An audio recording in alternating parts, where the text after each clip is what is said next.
is a match that either made you fall in love with wrestling or rekindled your interest for wrestling.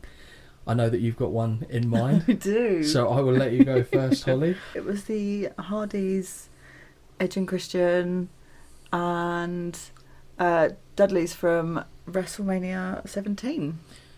Did you see it at the time, or was this after the fact? I vaguely recall seeing it at the time but not really caring. Okay. And then seeing it at a later date Right. and being a bit more interested, shall we say.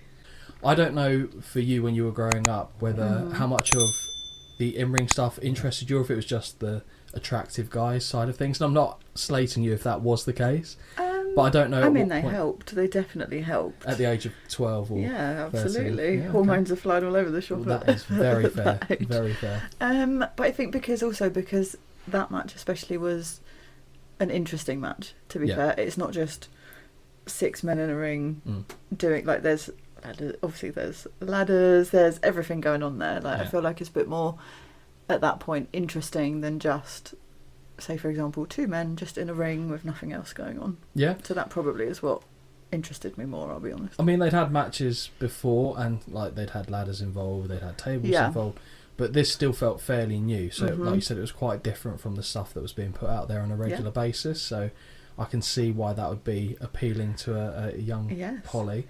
But a match for me that felt really engaging, and it stems back from when I was a child. So, as you know, I loved a Royal Rumble. Yes. My favourite match type, even to this day, is still a Royal Rumble match.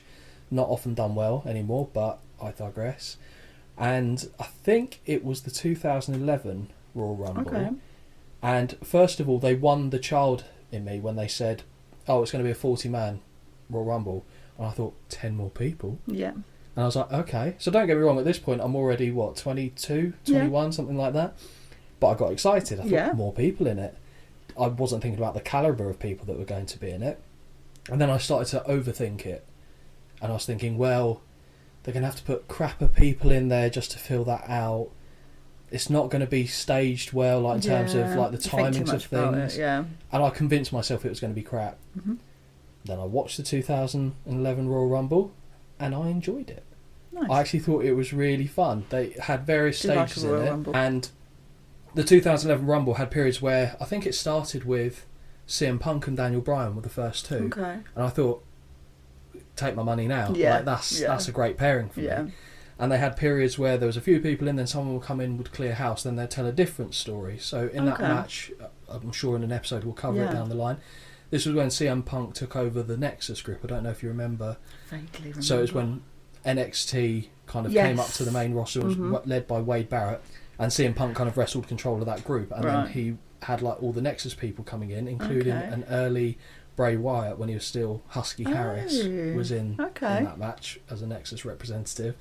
And it was just staged very well. And even the ending, which was a little bit comical, which I won't ruin for you, I just thought it was great. Really good. And it's just a match that stands out to me because, like I said, it's linked to my childhood with it being a Rumble, and it over-delivered on something that I thought could very easily go badly. And I don't think it's even necessarily well thought of in the wrestling community, but it's just, for me, it had all the criteria and the qualities, it ticks all the boxes, doesn't it? Yeah, I mean, since we've been talking, I did have another idea of one I could have said. But go for it. The floor is yours. When was that Johnny Knoxville Sami Zayn match? Okay, so we're at the end of this episode. Thank you everyone for listening. Thank you everyone for the support you guys have shown us so far. It means the world to us. Holly, what do we want to remind the people? Don't forget to like, subscribe and ding the bell for notifications.